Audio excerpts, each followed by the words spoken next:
जब शौहर वापस आया तो इसने देखा कि बीवी खुश और मुतमईन नजर आ रही है। इसे हैरत हुई कि बेटा घर से चला गया है और फिर भी बीवी खुश क्यों है।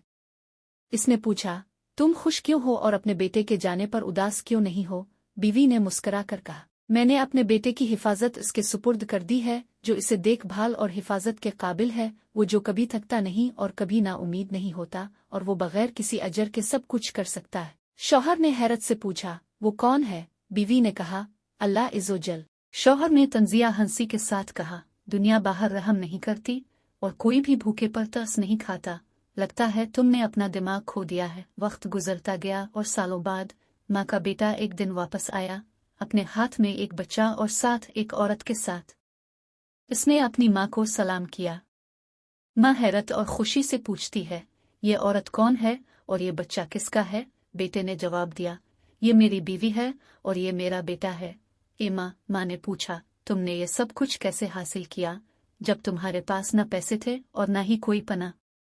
बेटे ने कहा, सच बताऊं तो मैं खुद नहीं जानता कि जिंदगी ने मुझे कहाँ पहुंचा दिया। मैं बेयार और मददगार था और नहीं जानता था कि कहाँ जाऊं।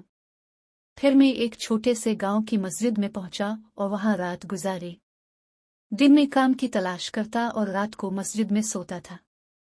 इमाम मस्जिद को अपनी कहानी सुनाई और उनसे मस्जिद में सोने की इजाज़त मांगी। उन्होंने इजाज़त दे दी और हर रोज़ मुझे खाना देते थे।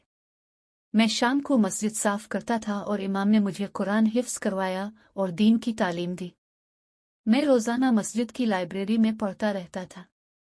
एक दिन इमाम बीमार पड़ गए तो मैंने लोगों को नमाज पढ़ाई और इसी दिन से मैं लोगों का इमाम बन गया। लोग मुझे पसंद करने लगे और मुझसे मोहब्बत करने लगे। उन्होंने मेरे लिए एक यतीम लड़की से शादी का इंतज़ाम किया जिसके पास सिर्फ उसकी दादी थी।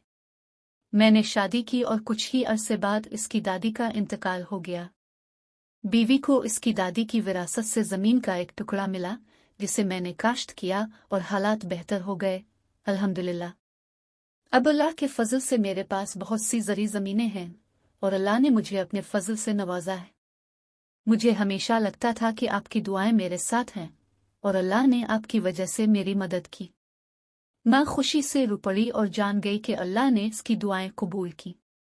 इसने अपने पोते को गिले लगाया और बेटे ने माँ के हाथ चूमे। लेकिन शौहर को यकीन नहीं हो रहा था कि एक दिन वो लड़का एक कामयाब और अमीर शख्स बनकर वापस आएगा। सुभान अल्लाह, अल्लाह ही राज़िक है और जिसे चाहे बेहिसाब नवाजता है। इस यतीम बच्चे को इसकी माँ की दुआओं और रजामंदी की आई बदौलत नवाजा गया और आखिर में हज़रत नबी करीम पर और उनकी अलो असहाब और ताबीन पर क़यामत तक के लिए दुरूद और सलाम भेजना ना भूले।